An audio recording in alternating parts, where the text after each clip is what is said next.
If you have ever recorded a video in a noisy place, you know how frustrating bad audio can be. But today I'll show you a free app on iPhone that can remove background noise with just one click. Sometimes you can record a perfect video, but cars, people talking, or wind can completely ruin the audio. And most apps that fix that are paid. But I recently discovered a free app on iPhone that can clean your audio automatically, and the name of this app is Adobe Premiere Pro by Adobe. Let me show you how it works. The first thing to do is to go to your app store and download Adobe Premiere.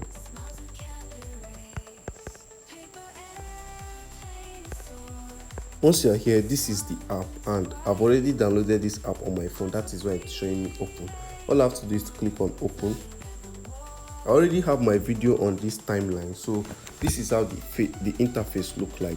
And as you can see, I've already separated my videos into two to show you the difference between the bad audio and the good audio. So I'm going to click on this audio, and I'm going to click on enhance speech. Once I click on enhance speech, that is where the magic happens.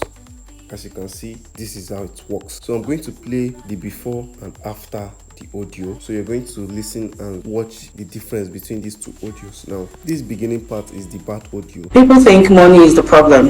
It isn't. The real problem is access, and access is never accidental. Every year, businesses lose opportunity. Can you listen to the difference? This audio is smooth, clean, no noise, and very advanced. And I did this with just one click, and it's completely free. If you're a content creator, a filmmaker, or a video editor trying to improve your videos, subscribe because I share tips like this every week.